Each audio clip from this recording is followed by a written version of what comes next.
This is the one I'm looking for.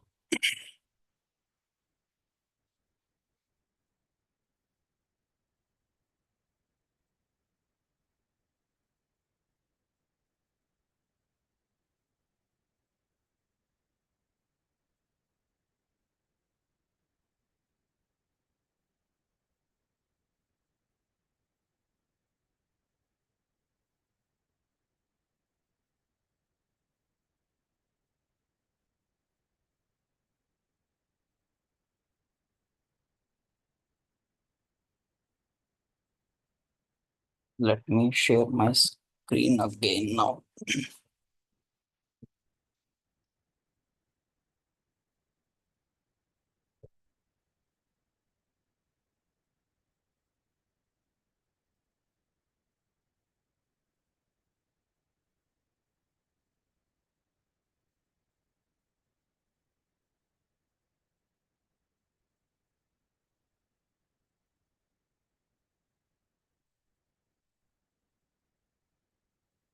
All right, let's start with the prayers.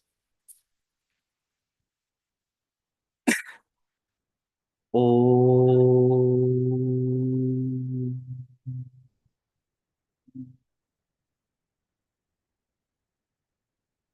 Gurur Brahma, Gurur Vishnu, Gurur Devo, Maheshwaraha, Guru Sakshat, Para Brahma, Tasmai Shri, Gurave Namaha, Akhandamandalakaram, Vyaptam Yena Characharam, Tatpadam Darshitam Yena, Tasmai Shri Gurave Namaha. Namaste Sharada Devi, Kashmira Puravasini, Vidyadanam Karishyami, Sittir Bhavatu Me Sada. Om Shri Satgurudevaya Namaha.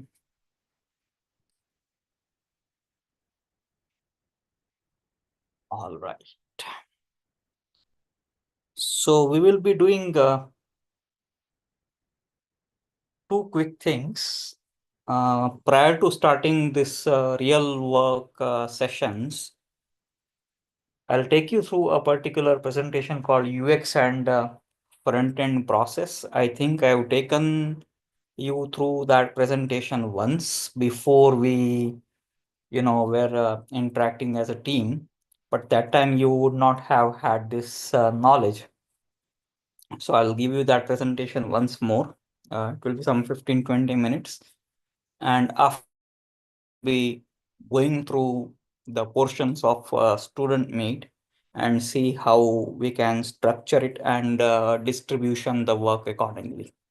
So does that make sense? Any questions, concerns, or anything from the last meeting?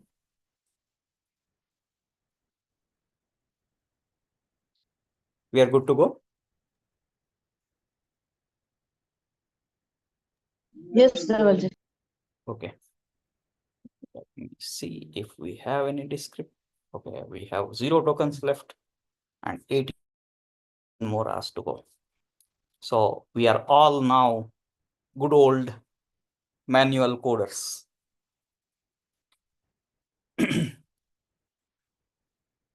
Bolt is not available at the moment.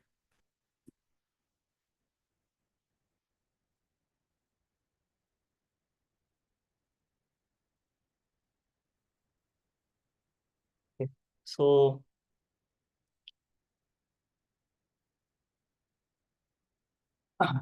we went through this presentation, UX and front-end process earlier, in which we, clarified what is UX. So I'll not take a lot of time around that. I think some of you, although might be new to this portion. So Anisha ji and Pratibha ji and all. So can you tell me what is UX? I'll do a 2-minute exercise here.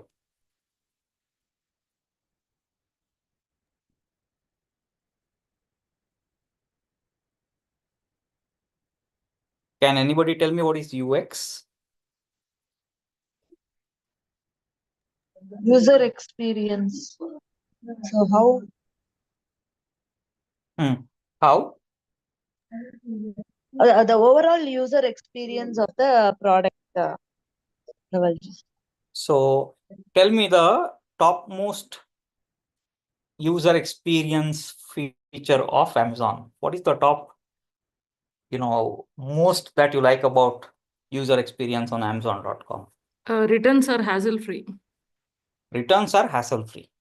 Okay. Gayatri ji remembers. Yeah, from last returns time. are hassle-free. Okay. Secondly, some more I can also add to that. If you usually use Amazon a lot, you'll see that there are not much spam comments. Okay, spam reviews.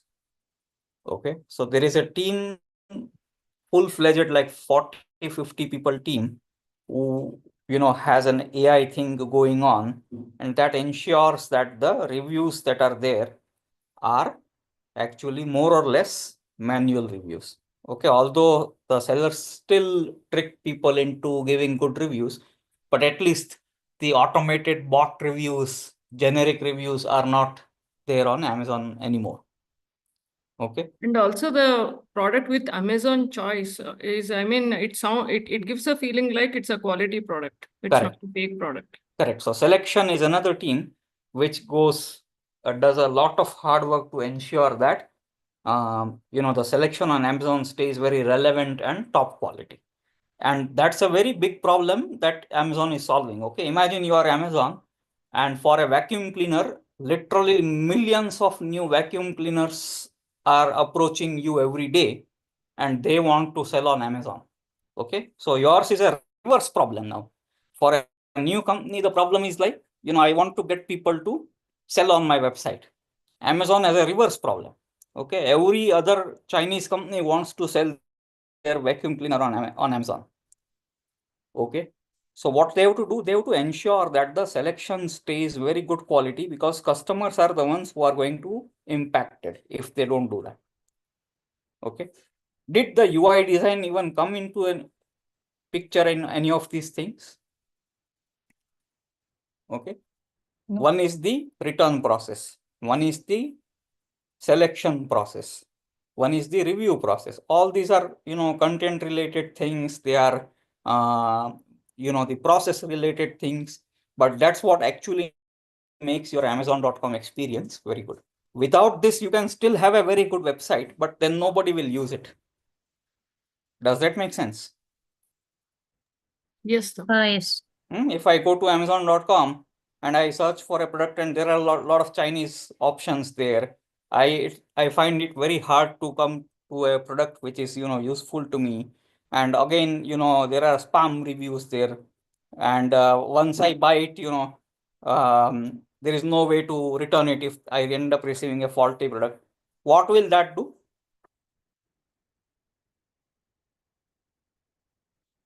User will not be happy. Exactly. Users will stop using it. Yes. Okay. Even though the best UI might be there, users will simply stop using it. They have a very low tolerance for something that is not functioning very well and not serving their purpose very well. So when we use the term user experience, we need to ensure that the scope of a particular product is going well beyond just the look and feel and within the screen. It needs to solve the problem that a particular person is facing and allow them to do what they are trying to do. Okay, so we have to take a very bigger context into picture when we are doing the UI. Does that make sense? Yes, ji. Yes, sir. Okay, and so here what I'm saying is UI is not equal to UX. They are vastly different things. Okay, UI is sometimes the thing that helps a good user experience, but to think that the UI itself is a good user experience, it's not the case. Okay, now how to figure out what the customer wants and what the customer needs. And if we ask most of the times the customer, what is that you want or you need? Sometimes they don't even know what they need. Okay, so when we are building for kids, when we are building for teachers, if we ask them what is important to you, then at times they are not even sure of what to tell me. So we cannot just go by the word that they are saying all the time. Sometimes they might be true, sometimes they might not be true. So it's very much like a patient who goes to a doctor and says that, doctor, I think I'm having a stroke. Okay. So what the doctor will do? Doctor will say that, okay, tell me, what did you eat today? Okay. Did you go anywhere yesterday? Do you think it is hot today? How is the weather like? Did you come by driving here today? And the patient is like, what is this doctor doing? I am telling some serious thing, like I'm having a stroke. And this doctor is doing chit chat with me. He is doing some time pass. Okay. But the patient does not realize that doctor is evaluating him on very subtle cues, like whether the patient is talking properly, does his speech get slurry when he's talking. Okay, he's not actually interested in the content of the talk. He is using a talk for evaluation. Okay, whether the patient is able to move his neck correctly or not. Okay, whether when he came in, he was able to walk properly or not. So he is actually using this time to evaluate the patient. Okay, simply by having a conversation with him, chit chat conversation with him. Okay, if he tells the patient that I'm going to evaluate you in this way, stand up and do this and do that, and okay, sometimes that works, but sometimes the patient may get anxious as well. So sometimes some doctors do it like that.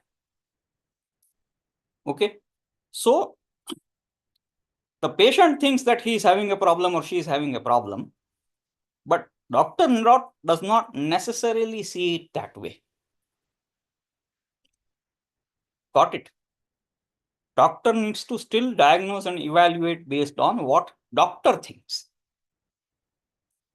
Doctor can use the information provided by patient, but doctor cannot treat it as a truth. Does that make sense? Yes, Ji. Yes. So if we ask Sakshi, what do you want in the product? Sakshi will say 500 different things. Okay, but we cannot always rely on what she says. Okay, because we know sometimes much more than what the kids know with respect to technology, with respect to the content, with respect to the overall schema of Gurukul. Okay. So So Dhaval, UX guy has to be the domain expert also? usually, yes. Okay. Or they have to at least work with domain experts. UX guys, if they are not themselves domain experts, they will always ensure that domain experts are involved as much as possible and as soon as possible. Okay, I'll tell you the reason. We did a software in Amazon. Okay. And, it was all entirely driven by tech team. Okay. And 1 minute, I'll be back. Yeah.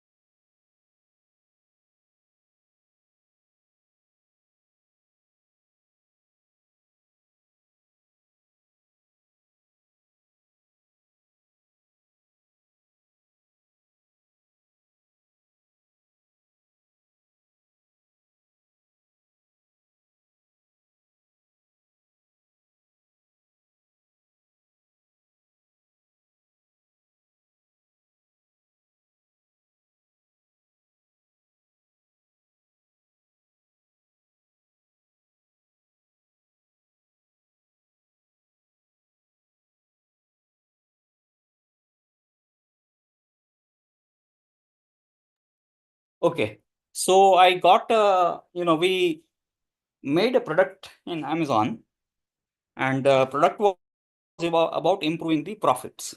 Okay. Now, it was meant for Amazon employees who would deal with the sellers on Amazon.com. Now, our solution created a workflow to improve the profits across certain, dimensions. let us say shipping cost.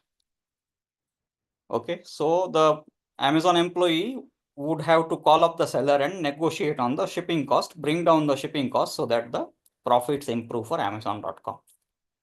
Now the workflow that we created was very good at analyzing all the metrics and create a proper negotiation opportunity and surface that to the person.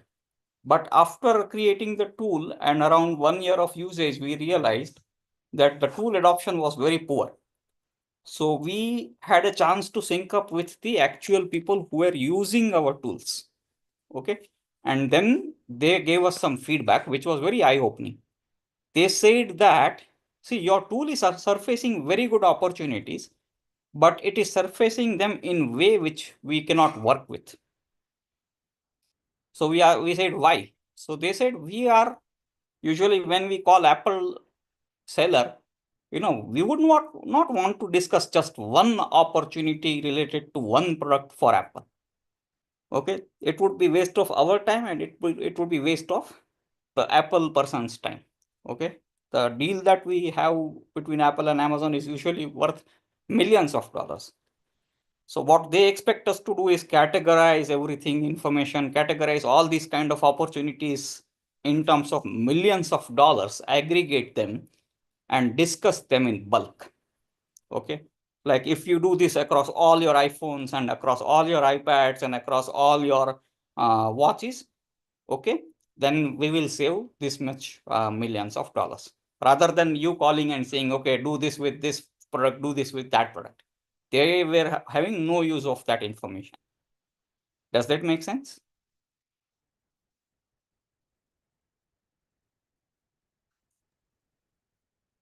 Yes, sir. So they actually, although our product was proper, it was surfacing the right information. The way it was surfacing was in wrong context. Okay, the context that the actual user had was very different compared to what we thought that the actual user would have. Okay, that is why interfacing with actual users is very important.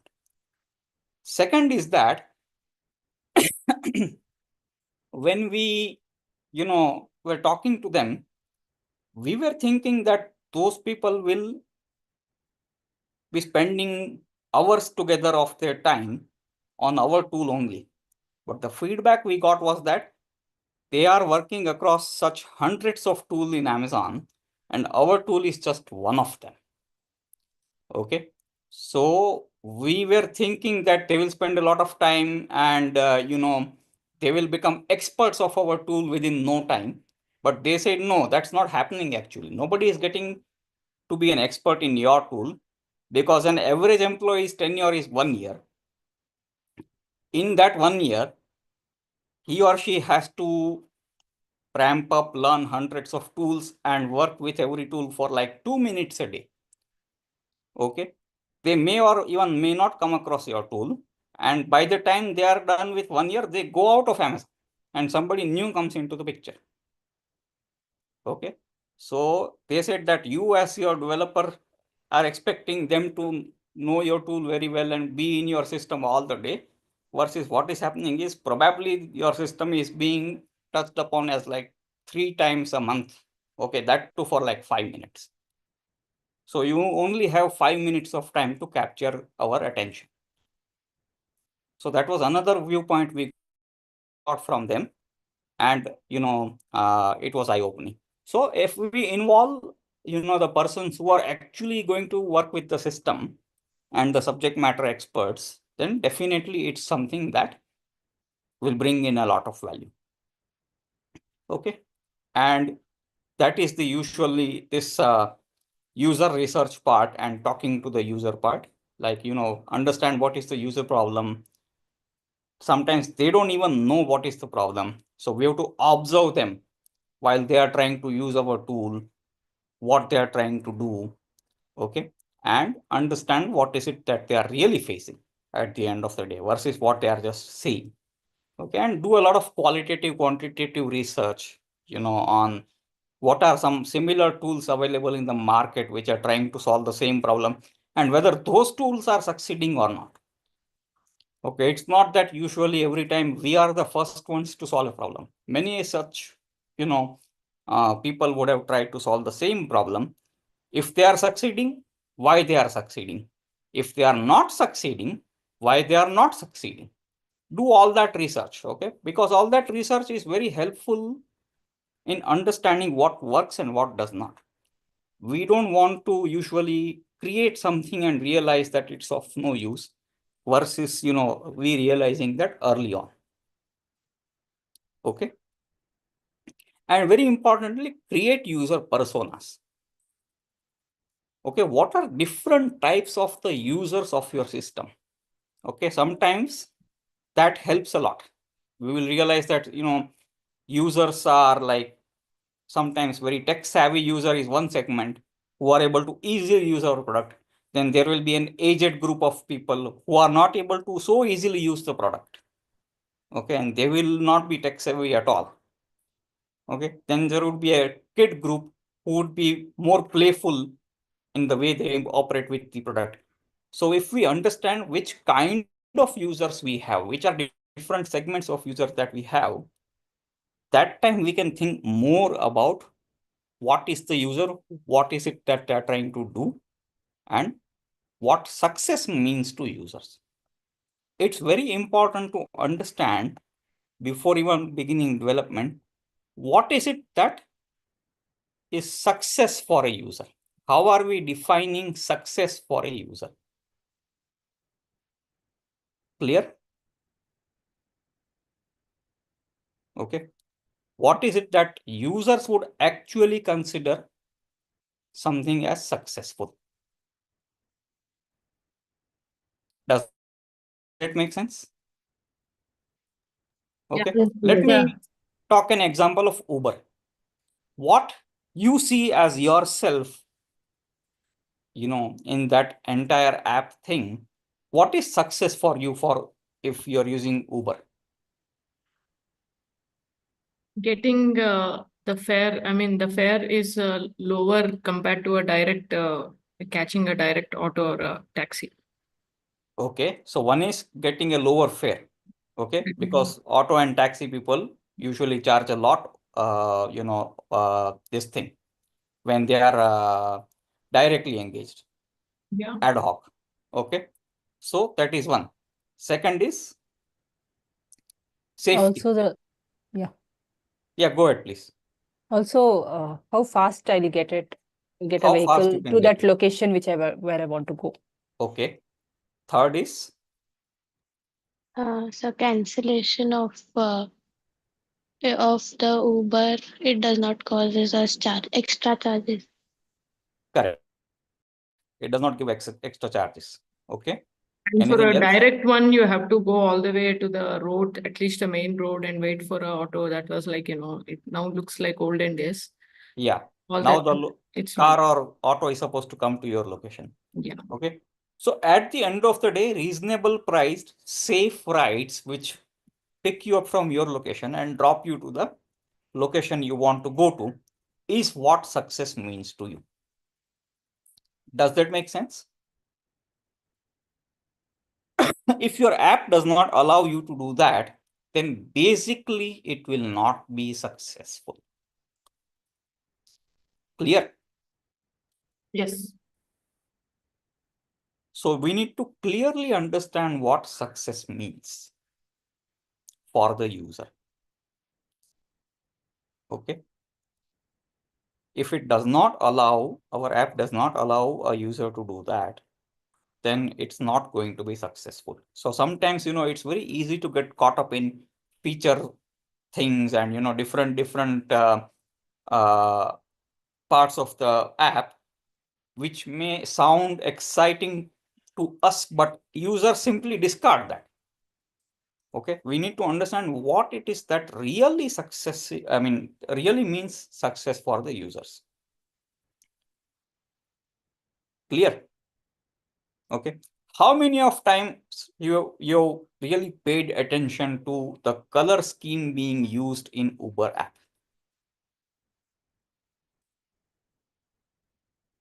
What scheme? Color scheme. Oh, that black and white. Yeah. Do Color you doesn't even matter bother so about much. that? No, actually, as long as it's readable and usable, we don't bother too much. Exactly. Okay, that's what we need to really understand at times. Okay, that see success and user experience and all does not really bother too much about all these things. Beyond a point, these things are important, no doubt about it, but not at a cost of user success metrics. Okay, if we do that at the cost of user success metrics, then it will be very hard to be successful ourselves. There was a company called Klarna in US. Okay, they don't have warehouses like Amazon. They don't have prime delivery network like Amazon, where they can deliver across US in one day. They don't have their own cargo planes like Amazon, where Amazon can use its own cargo planes to ship things around.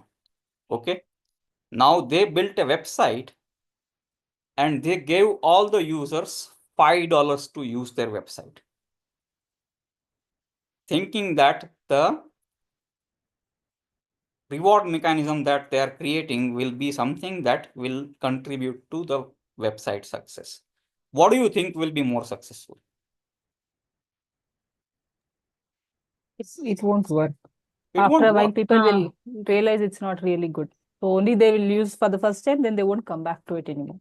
Correct. Okay. We need to be able to understand all the logistics involved in creating a successful user journey. When user orders one product, it's not just the website that is going to work well. It's the entire ecosystem that needs to work well. And your website is just one piece of that ecosystem. Okay, website alone cannot dictate the success at all. It has to be, one, it has to understand what is the ecosystem all about. Second, it has to support that ecosystem. Okay, if we think just that website is the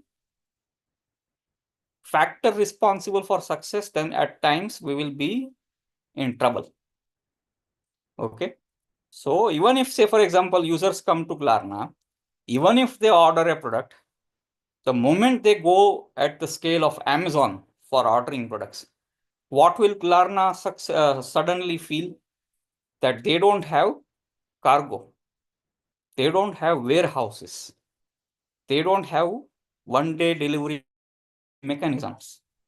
Okay, they don't have the capacity to handle user returns. Does that make sense? Yes, Ji. So website needs to be able to support a proper setup and support user success metrics rather than, the other way. Okay, so very important point. And this is why UI and UX is a very interesting field. Okay, UI UX is not about building interfaces. Okay, UI UX is about building the clarity across most of the disciplines in the system, that see what is the real user problem that we are solving and what does it really mean when we say a solution. What does success mean to a user? Clear? Okay. And like I said in the user interviews, just listen to the users, just observe the users. Ask very vague questions, not very specific questions. Okay. What do you want out of the tool? Okay. What kind of lessons you want in the tool? Not those kind of questions. They don't even know what they want really. Okay. Ask very open-ended questions. Like, what are the problems you're facing at your school? And things like that. And just ask a lot of questions. Sometimes it's just, not the quality of questions, but the quantity of questions, because sometimes they will inadvertently say their pain points while answering questions, which may or may not be even relevant to the question that you are asking. Okay. They will say that, okay, my school has, a lot of classrooms, and when we ask that, okay, what is your recess looking like? Okay, so we'll say that the student might say that, okay, in the recess, there are a lot of classrooms and they have to go to the canteen, and what happens is that there are a lot of kids and it's very hot in the open, and in that rush, it's quite hot, so it's very uncomfortable. That's when you realize that some problem is related to heat as well. Okay, you were asking the question related to recess, but the actual thing that came out in that answer was heat. So it's also about picking up the right problems when users are answering the questions. Does that make sense? Okay, like you would go to a doctor and, like we were discussing that patient says that he is having a stroke, and he is discussing a lot of things. When the doctor notices that, no, he is not actually having a stroke, but he is not able to hear properly. Okay, when doctor is talking to him and he realizes, the doctor realizes that patient is not able to hear properly. Okay, same thing. Ask a lot of questions, have a lot of conversations, and that way you realize that what are the real problems that users are facing. Okay, so that's how you talk to users and generate insights. And you generate a lot of insights in the multiple interviews. Let's say we have 5-6 interviews with the users. We have 5-6 sessions with the users, and we will have a breakdown of how many problems are commonly observed in all the sessions. We will, some problems will be like only once occurring. Some will be occurring only 2 times. Okay, some will be occurring only 1 time or 3 times. So we'll get to know that what is the most common theme across all the interviews. How many problems are really mattering, and how many problems are not so much important. Okay, here we see that number 7 has come across as a problem in all the interviews. Like 5-6 user interviews were done across 5-6 different users, but this problem has commonly occurred have been told about in all the interviews, that users are disappointed when their cycles are not assembled when it arrives. Okay, cyclists, when they want to ride the bikes, they don't want to build them. So if we give them as self-assembly cycle, they will not be happy. So understanding their real concerns is what all it is about. Okay. And then it is about ideation. Ideation process you already know. We have done a lot of brainstorming and prototyping and testing, and based on the user feedback, it is all about improving. So prototypes are also something that we have covered so far in our process. We have done wireframing, low fidelity mocks with Bolt and all, more or less now interactive mocks process is gone. We build up actual prototypes. Our student mate is more or less an actual prototype, working prototype, rather than a mock. Okay. And as much as possible, adhere to a design system. Okay, this is very important. Okay, if you know what is a design system,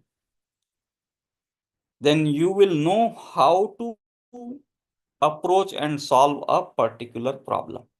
Okay, it is not so currently visible and important when we are working related to student mate, but for things like teachmate, opmate, agent mate, those things will help a lot to know what is a design system.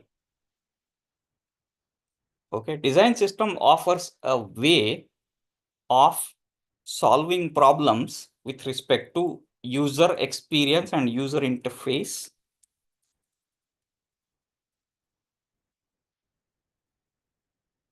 components.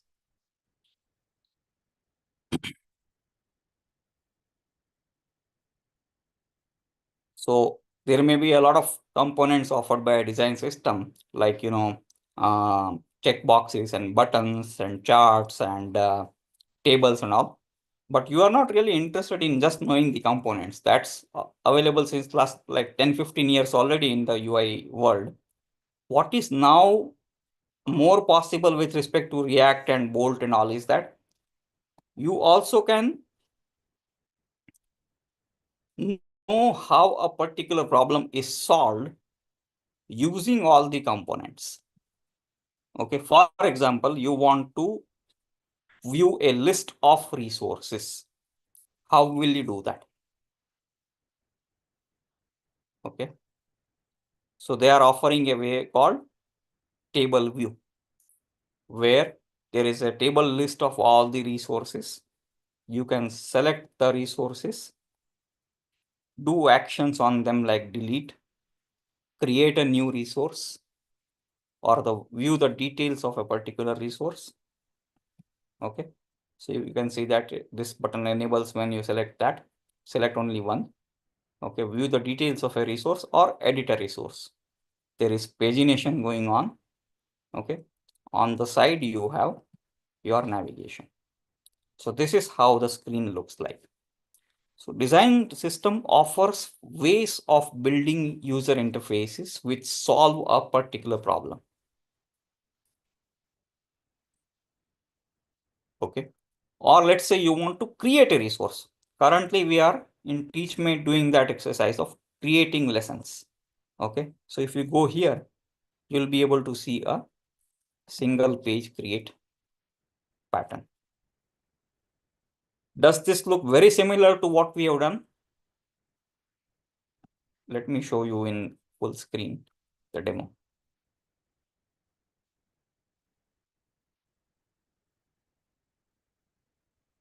So create a resource, one section, other section, which asks for some details.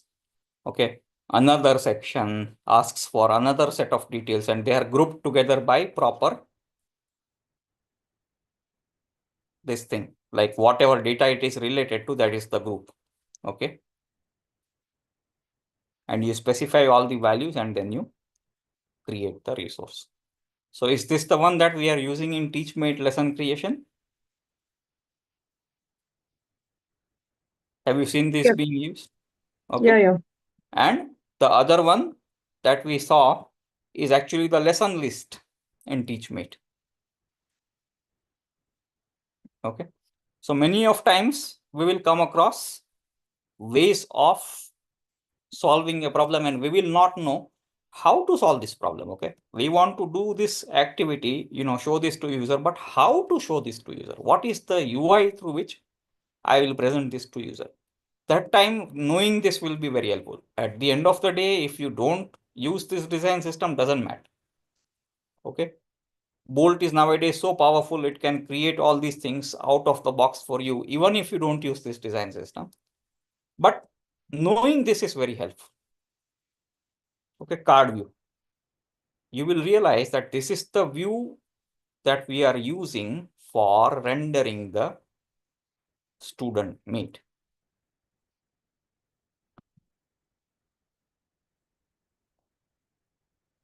These are nothing but topics or subjects or lessons.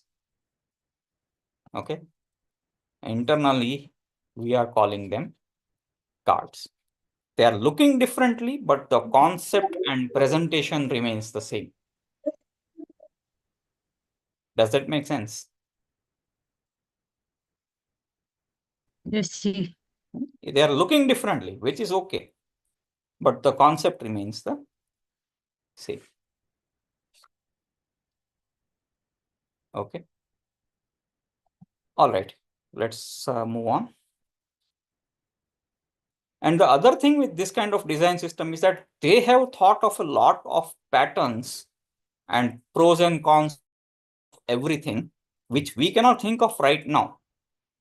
Okay, ourselves. But sometimes what happens is when we go ahead and create something and we interact with users and they use it for 1 year and then they will discover some problem and we will understand that this was not well researched. Versus this is the design system being used by all the AWS people. So millions of people are already using it. That means that if this is the way they are solving a particular problem, that means it is time tested. Okay, it is well researched, time tested, and they have refined already based on the problems they have faced. That's the advantage of using a ready-made solution at times. Okay, I could have thought of it completely myself, but if they've done this something already, then it is time tested.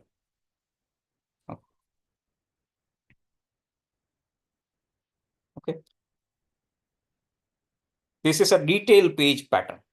Okay, so if I were to tomorrow go into a lesson detail, while show just the lesson detail, not edit. Okay, creation of lesson is one thing, but I want to just see the lesson details.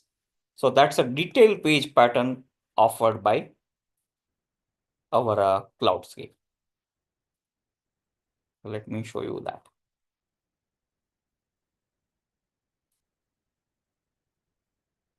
So view resources, resource details, details page.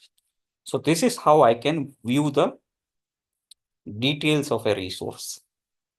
This is the layout with which I can present the information.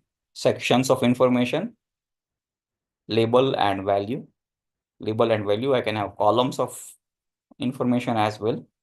Okay, present the resource name here, provide a way of editing and deleting here, and then sections of information. Okay, so this is the pattern they are encouraging. Okay, and Cloudscape is just one design system. Okay, it's a bit technical design system because it's supposed to be used by AWS people. There are other ones as well which are simpler. Another one is called MUI. Okay, MUI also offers components, but they look more user friendly and they have more use with respect to normal users. So let me show you the components here. It's called Material UI. They have another thing called MUI, Joy UI as well.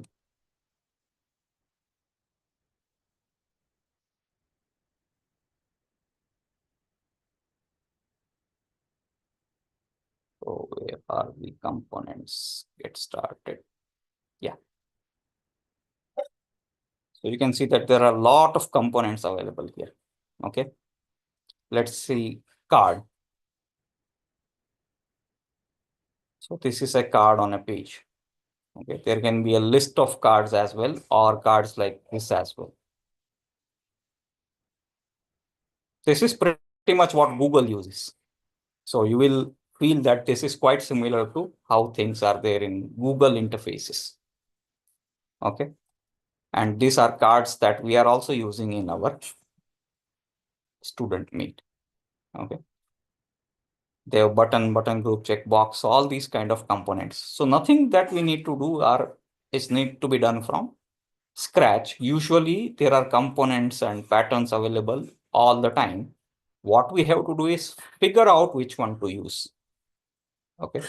You can see that there is a dashboard pattern.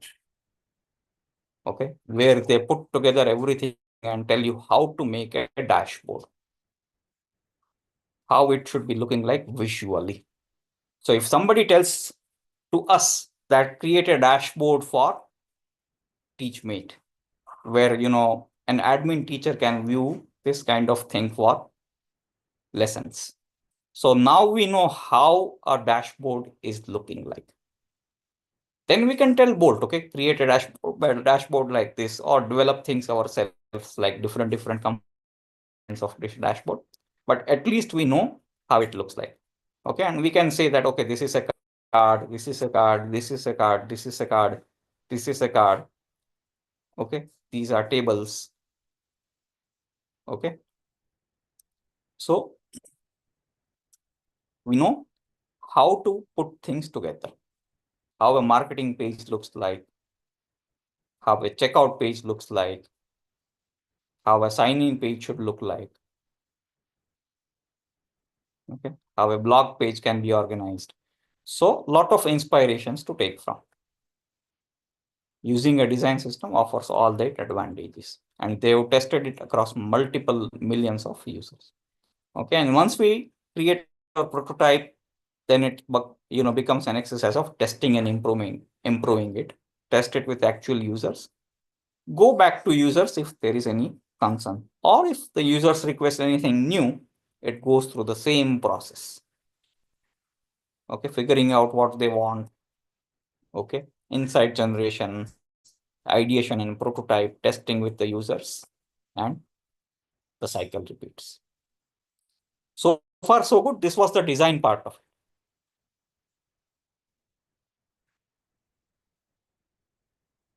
Any questions?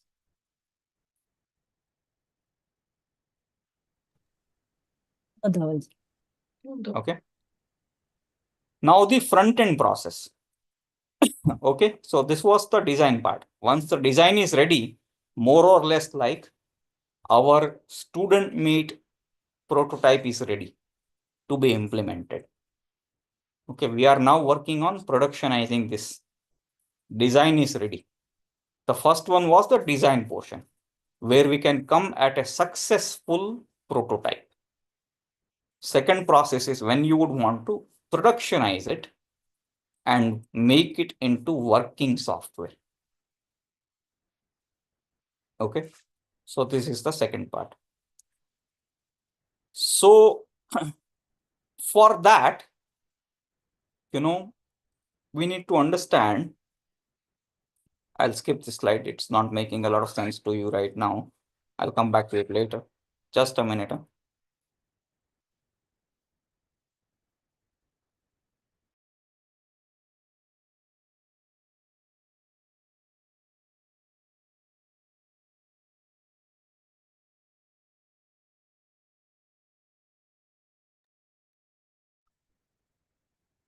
So we are in this stage right now where we have done this prototyping, brainstorming, and we are with a product which needs to be now implemented properly and productionized properly. That time, what do we do? We start considering building this as a React app, single page application. Okay. Now, front end world, we need to understand very well. It's pretty much based on JavaScript, and JavaScript is a functional programming language. Although it looks like C, to a person who is not familiar with JavaScript, they will think it looks more like Java and C, but it's actually not. Okay, don't be carried away by the syntax. It's not at all normal language like Java or C or C++. It is actually a functional programming language, much similar to Lisp or Scheme. Okay, we have discussed this in our UI bootcamp, but it's very powerful if you think of things functionally. Okay, and much like what you can do in functional languages, and that's actually going to be the next big thing in AI as well. What is the real beauty of a functional language? You can change the language itself when you are dealing with a functional language, which is rarely possible with other languages. But in case of JavaScript, you can actually change the language itself using JavaScript. You can change the behavior of the language itself using JavaScript. So you can adapt the language to your use case versus you solving the problem. I didn't understand that. Yeah, that part is very hard to get initially. So Java or C or C++ has a for loop, right? Okay. Yeah. Or integers. Okay. Now, if you need to solve a mathematical problem, you will have to use the constructs which the language offers to solve the problem. Yeah. Okay. Beyond that, not much is possible. JavaScript is so powerful that it allows you to change the language itself to adapt to the problem you are trying to solve. A very different way of thinking, okay? Versus Java or C or C++, where you are adapting to the language. Okay, you are not changing the language at all. You are solving the problem very much within the domain of the language. The way you think about problems in JavaScript world is that you say, I will change the language to adapt to my requirement, and then I will solve the problem. So, that for example, can we say that a single code has 3-4 functions in it, so each function I can write it in a different language? So let's say Hmm. in JavaScript world, okay, functions are first class. Okay, functions are something called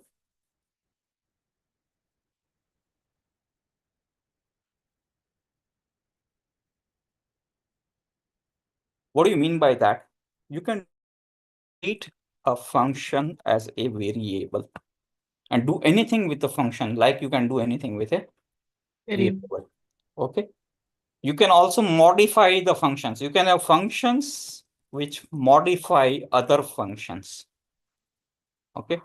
So with this, what becomes is that you can say that I want a function which produces UI. Okay. What is this function actually at the end of the day? Have you heard of these functions? Which produces UI? React. React. Re- Okay. So in JavaScript, you don't struggle to stay within the limits of original functions. Okay. And say just compute the data with the functions, and whatever data it outputs, get it somehow to HTML and then create HTML yourself. Okay. Data you give to functions. Functions will give some data back, and then you have to create HTML yourself. What do you say in JavaScript? I will modify functions itself so that they produce UI. Does that make sense? Yeah. It's a very different way of thinking. Okay, I will change the language as per my requirements rather than I will be behaving according to the language. Okay, first hard work that they typically do is change the language to their requirement. And then it becomes so much more powerful and so much more capable because you are suddenly talking in the domain of a problem you are trying to solve. So React is all about speaking the language of UI. Okay, components are nothing but functions. Okay, does that make sense to you, Gayatri? Yes, Dhaval. It is actually changing the very nature of functions to produce UI. Hmm. Tomorrow, if you are working in some other world where UI is not a concern, you are dealing with, say, for example, API. Yeah. Okay, then functions are the ones creating APIs. They are the ones handling REST endpoint. Okay. In server world, functions are the ones rendering a server and starting a server. Yeah. Okay. In embedded world, functions are the ones actually dealing with hardware. Okay. Everything you pretty much modify according to your requirements. Yeah. UI equal to F of data. Okay. And therefore, in front-end world, it becomes of paramount importance to focus on the data structure. UI is typically the easiest problem to solve because you can write a function to render any kind of UI using the data. What is the hard part here? How to get the data structure right. Okay.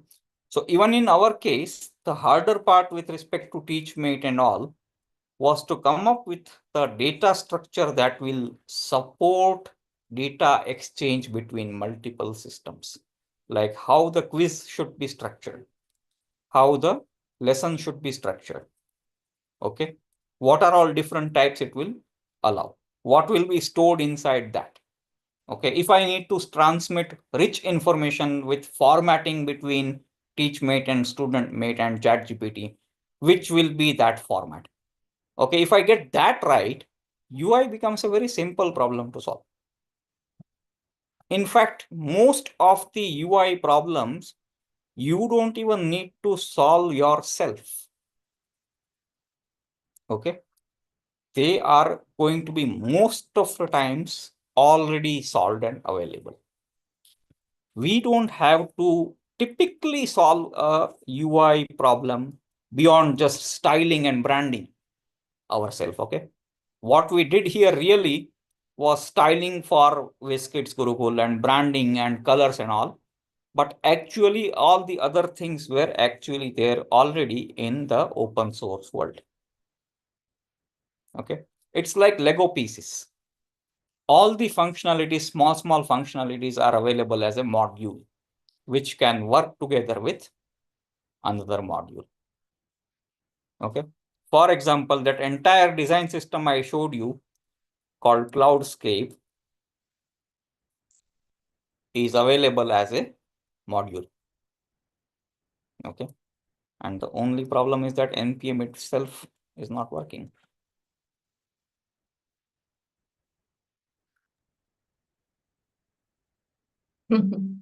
Wow. Okay, let me use another thing. If NPM breaks, then front-end world will go for a toss. Okay, wait a minute. Let me use another browser, maybe. Yeah.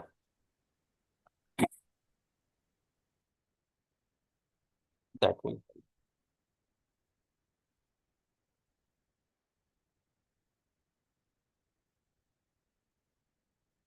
We will be proud to say that we broke the NPM.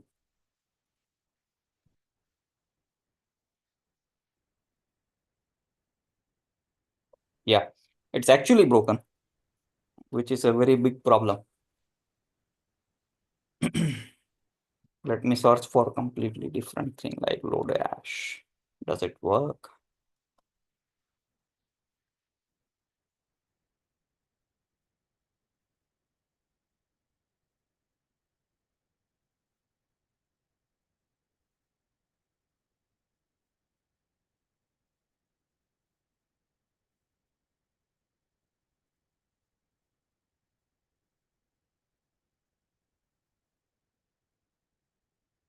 Okay, it's working now. All right. So, for example, Google OAuth.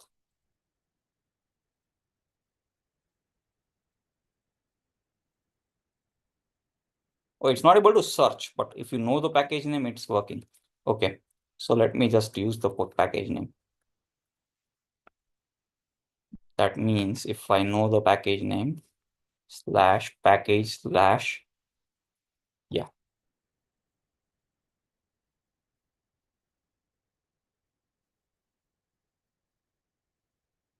Yeah. So there is a package called React Markdown. What does that do?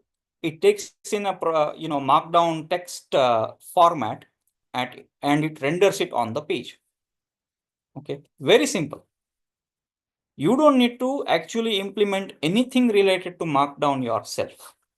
As long as you have some Markdown code in your text and you provide that to this Markdown as a component, what it will do? It will show it on the screen. So did we do any magic when we are rendering Markdown in the lesson? No. Neither did Bolt. Bolt simply used this component to render the markdown. This code was already done before a few years by somebody. And it supports very rich markdown rendering in the UI. How many people are using it every week? 4 million people. Okay. 40 lakh people are using it every week. That is how popular is this package. Okay. Or if I say MUI,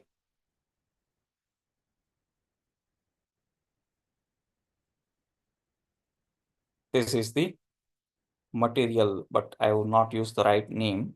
I think I should be having material UI or something.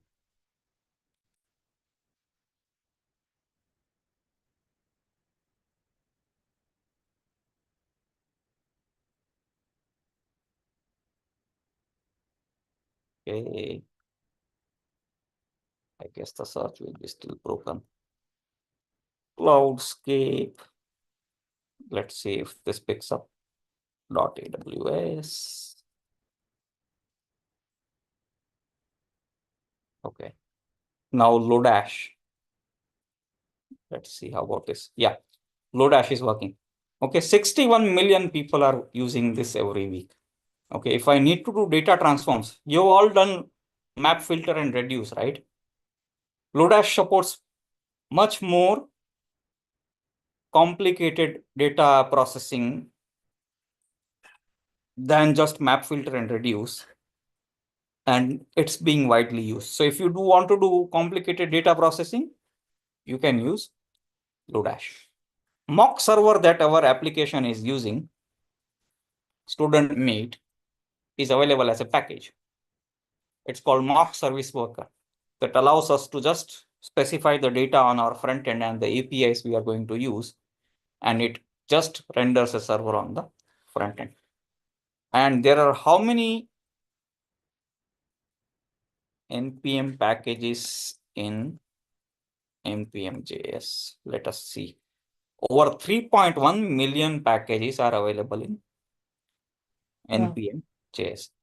So most of the time, the real exercise that we need to do is to understand what to use, okay, rather than anything else. What to use for a particular problem, okay? Most of the times it will be available.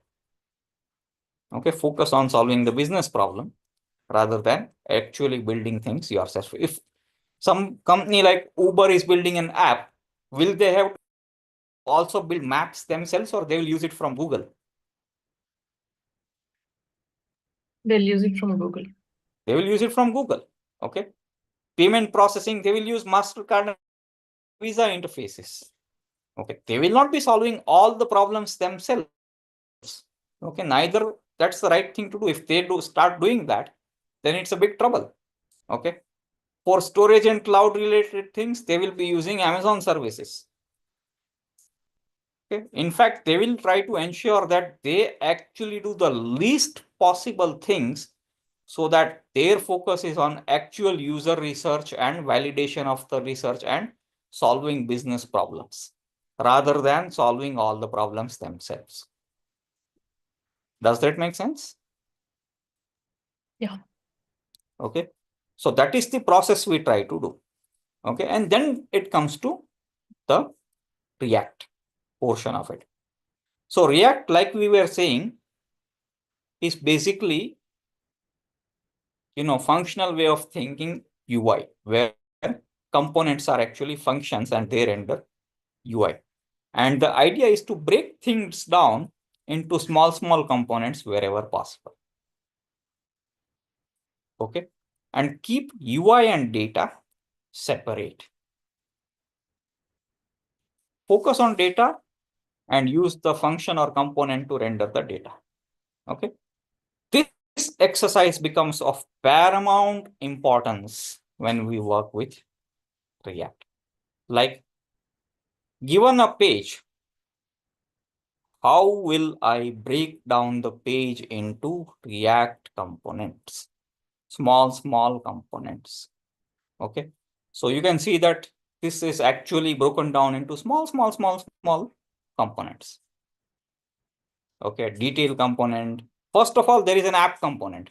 Okay, the whole app level component is there. App itself is a component. Okay, then there is a page component, detail page. Then there is an attributes component. There is a catalog component. There is a financials component. There is a tasks component. Okay, task also has multiple components within it. There is a master component and detail component. Master is a list of tasks and detail is a list of the selected task here. It's a master detail pattern, and you can quickly see the details of selected thing here. Dhaval, is this similar to the HTML components, like how we treat everything as a component in HTML? It's more for a business perspective. The split down is more to speak of the language of business. Like, here on this page, what are all the different components we can see from a business perspective or the language of the problem that we are trying to solve. So this is the student header. Yeah. Okay, within the student header, we have student, this thing. Summary or a dashboard. Summary. Yeah. Yeah, very good naming convention here. Student summary. Within student summary, we have student points, student level, and student profile. Okay. Now, this entire thing is a study component. Study is not the right word. What I have given to this home component, it is list of our actions. So all these cards put together is one single Card component list. in React. Yeah, actually card list is one component which is rendering individual cards. So we give a list of all this to that, and it renders all this out of that list. Okay. Then this another component is called agenda. Okay. In agenda component, we have how many points you will get out of today's agenda. What is the item for today's agenda? What is your current progress, so that this component can be rendered. So this is the agenda component. And out of that list, this is the single card that is rendered. Again, if we go here, now we are talking about subjects. Okay, so it's a subject list, which is rendering cards based on the given list. So in this page, if you see, there are again 3 components. The student summary is there, the subject list is there, and maybe the logo. I don't know if you're treating that as component or not. Yeah. Now this page itself is just one. Okay. And it is reusing the components. Okay, the moment you can split these things down into components, think of these as functions, right? If there are 3 functions, 3 separate functions, so wherever a function is supposed to be reused, you can just call that function again. Yeah. Okay, like for example, you have function add and multiply AB. You can say that const A equal to add AB, const B equal to multiply AB. Okay. Things like this. Okay. So now we are reusing functions here within this function. We can have function add and divide AB, const A. Let me not use A and B here. It's a poor naming scheme. C equal to add AB. So I reused add function here. Yeah. Okay. Const D equal to divide AB. So when you have single components defined, you can reuse them. Much like functions, because they are actually functions only at the end of the day. Okay, so here this is a function that was created earlier and I'm just reusing it across the app. Card is actually a component that is shared across all the pages of the app. Because the way card works is simple, right? It doesn't care about at the end of the day what it is rendering, because I am giving multiple properties to this card. What is the title? What is the description? What is the image? And what is the link? It takes in all that and renders a card. Okay, card is a function. So did you reuse the card thing in the Yes, second yes, page? cards are reused everywhere. But These are then the number of cards shown here and the number of cards shown in the second page are different. So that doesn't matter. Yeah, because cards are rendered by my data. Okay, I'm saying that for the second screen, the data is title, science, and description, explore. So if I provide this data to the card, it's going to render the subject list. Title, technology, description, whatever is the technology description. So this is my subject list. And what I say now, render the cards for subject list.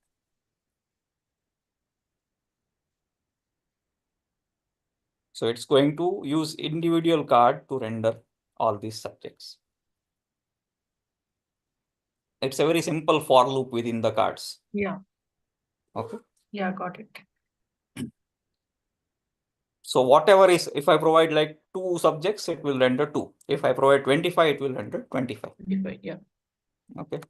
Now going to subjects, particular subject screen, same goes on with topics in the subject. Dhavalji, Yes. you have told that those number of subjects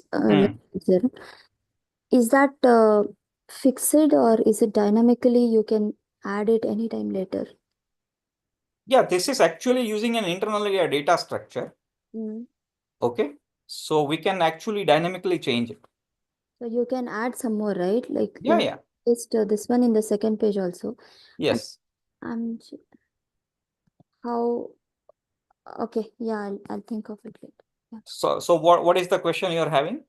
No, I was just thinking how to make it, how does that dynamically, how does that happen? If I really want suddenly one more thing. Yeah, see, very simple actually. I don't know that, sir. Let us go to the studies component here. Okay. See, this list is actually coming out as static list right now because of what our this thing has done, Bolt has done.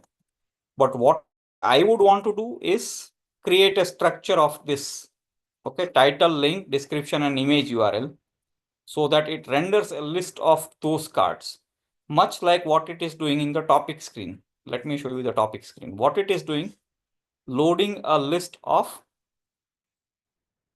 sorry, the subject screen. Yeah, loading the list of topics from the server. Okay, so topics is loaded from the server. Okay, topics has all that information. So let me show you what topic looks like. Topics has all these things: ID, title, icon, description, lessons, progress, and image URL. Okay, icon is no longer needed actually. I'll have to remove it. So good exercise. But now if I go here in the subject, you can see that I'm using topics.map, and for each topic, I'm rendering a card. Okay, for each topic, I'm rendering a card where I say link equal to whatever is the topic link. title equal to topic.title, description is topic.description, and image is topic.image URL. And So all this information, where is it coming from? Is it coming from database? it's coming from database. Currently, it's coming from our local server, but it will be coming from the API calls. Yeah, that's why I wanted to know. Yeah, it's actually coming from API calls only. Front end does not know that it's coming locally. We are making an API call /API/topics/the subject. Okay, so front end is making that API call and receiving this data. So all this information, whatever that data that you are getting, you Hmm. have it as a what do you call that database structure? Do you have it with you, or is it open to us also? What do you mean by that question? Because sir, actually today Shravan sir gave a database just to trials for me to go on with it. So these things, whatever you're trying to do here with those kind of, it is coming from database only at the end. So all this information about student, topic, and then whatever that is there. So all that will anyways come back to database, and then again you'll have to fetch it. In that particular, all that information that should have some database structure, isn't it? Yeah. We have it, right? Yes. Then how do I get to know about that? Correct. We'll come to that right now, in fact. Okay. So once you do this exercise of, understanding what are the different pages in the system, and how they are structured, and different components that are there in different pages. Okay, what we should be doing, and see, it's all about, developing things at a component level. I think we discussed that as well.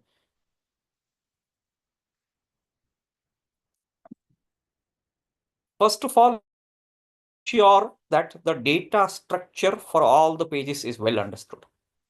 Okay, and design how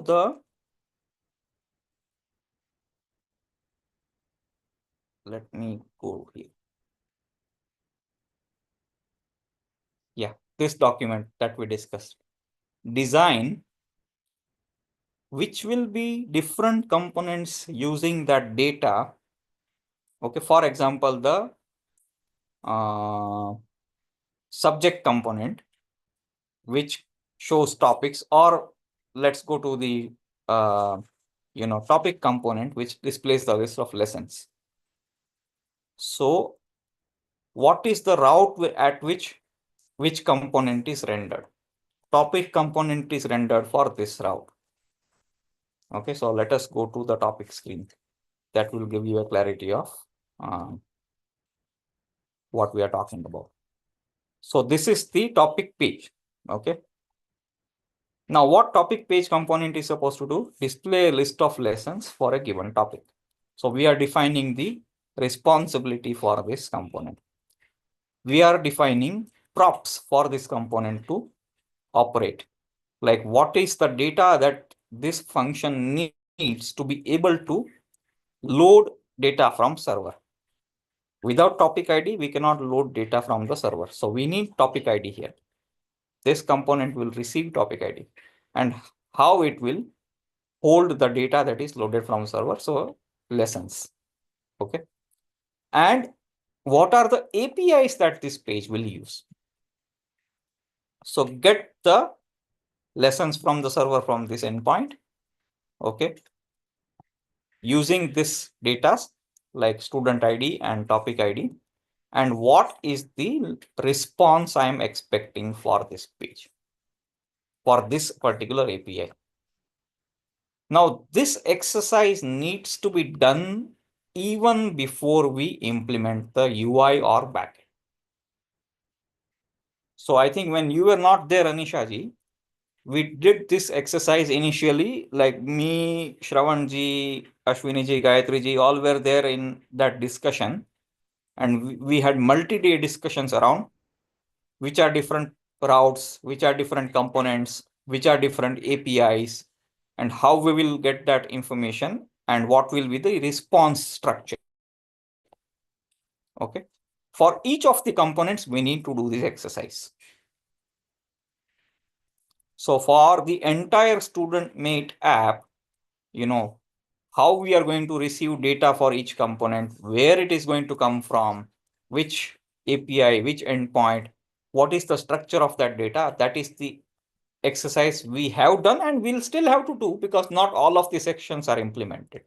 So if you look at another document called StudentMate UI flow, we have done this exercise for that.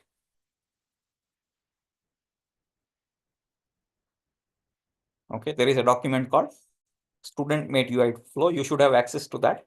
And it lists down all the components, state, and different APIs. Okay. For lessons, I'm passing these parameters and receiving this response. For topics, this is the case.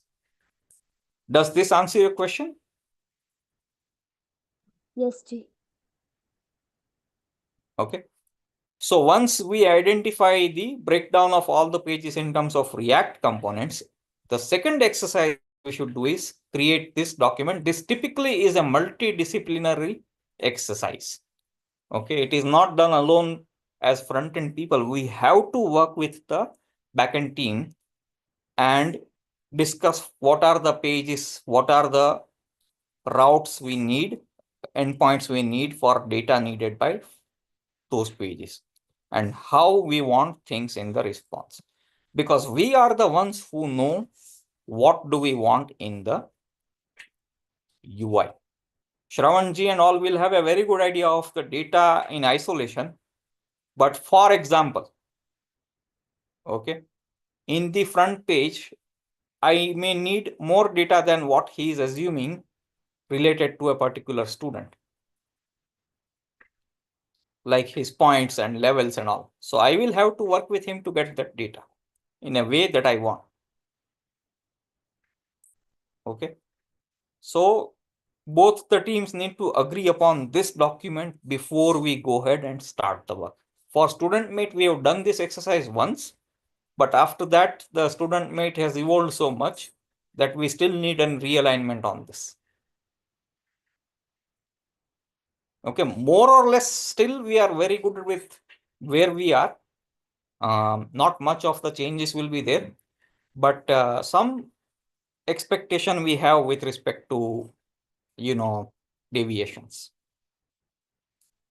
What we will be doing now is doing the same exercise of going through each section of StudentMate app, break things down into components, which are the components rendered here, which are the components rendered here, what is the data we need here, okay, where it is coming from, what is the shape of that data. We will do that exercise, and then we will have to own up small pieces of the application. For example, I will tell to someone that you are responsible for rendering this agenda. Get the data from agenda server and render. Given a student ID, this component should render the agenda for that student for today. Then I will assign someone this one. Okay, given a student ID, render the summary for that student. Small components. We will not say, okay, go ahead and implement 3 sections of entire StudentMate app. Small components. Okay. Or for example, let's say we have our scorecard. Okay.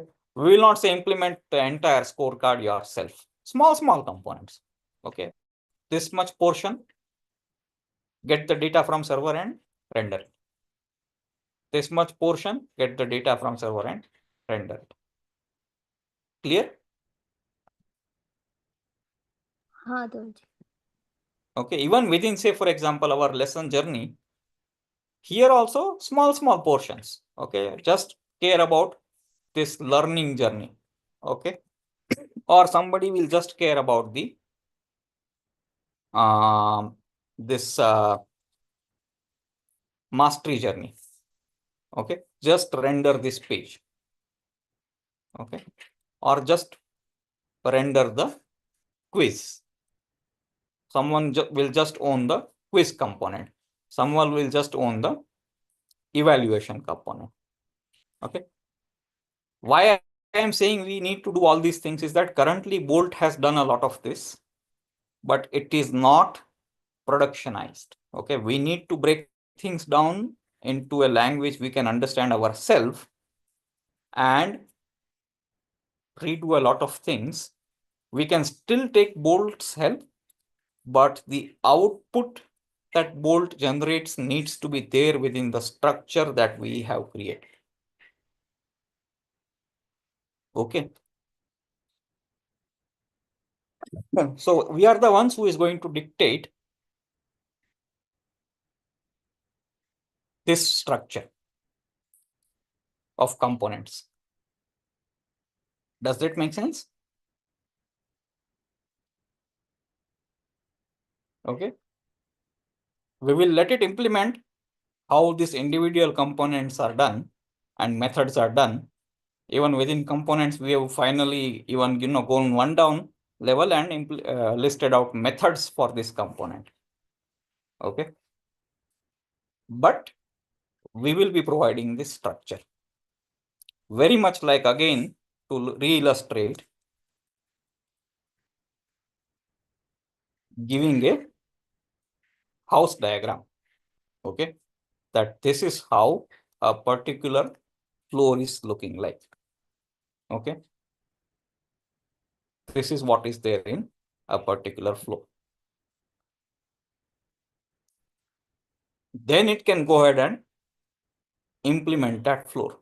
But we are specifically telling it, okay, this is where bedroom is. This is the size. This is where dining room is. This is the size. Okay. This is where washroom is. And this is where individual things are. Okay. So we are very much still in control of the layout, in control of componentization, where are which components, how they interface with each other. We are still laying out all these things. Okay. But we are letting go of the implementation work. Okay. We will be breaking these things now. So tomorrow, our agenda is going to be the breakdown of student mate. Fundamental section we will entirely cover because that is more or less well thought of now already. But we will also start thinking about different sections. See, different sections will also need the design exercises. Okay. Here we have done that entire exercise of how things will look like, how it will be presented to users and all. But this is where it is still very ambiguous. We don't have an idea of how these things will be working. So this is where more collaboration will be needed. How they will be, how they will be looking like, how they will present the information, what will be the interaction like. Currently, we have just, for the sake of it, presented it to the stakeholders, but we have to put the same amount of thinking that we have put so far in the fundamentals. Clear? Any questions? No, Dhavalji. Okay, so get ready for the real work then. Yep. All right. Okay then. Okay, we'll meet tomorrow. We'll close with prayers. One more question. Yes. In this fundamentals, activities, this one. Hmm. In fundamentals, it is a different topic will come, right? Sorry, I cannot hear you fully. Can you please?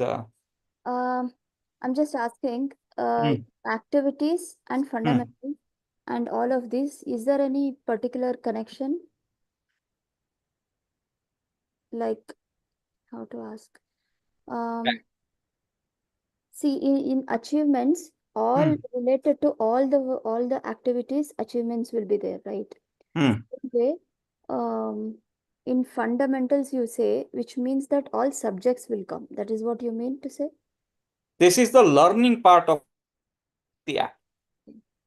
Okay. So the way I think we have initially visualized this app to work is that this is going to be the learning part. And for example, this is the part where we will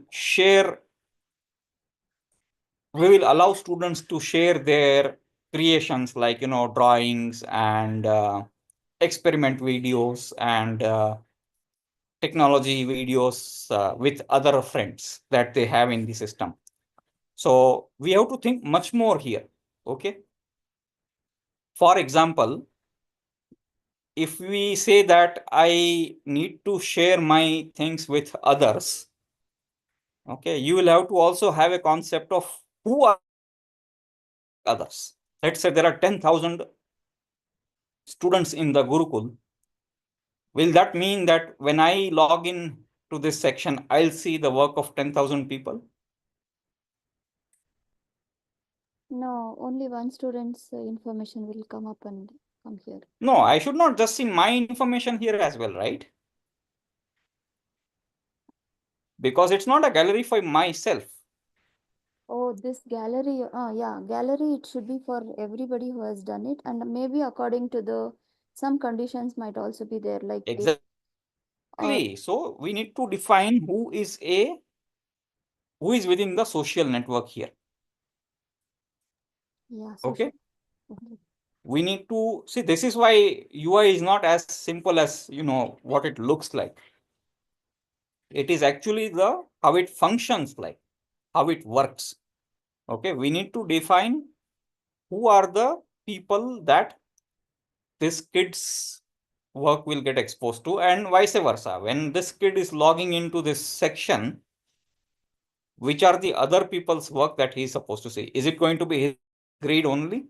Is it going to be a friend list? Okay, that he selects this work to be shared with his friends.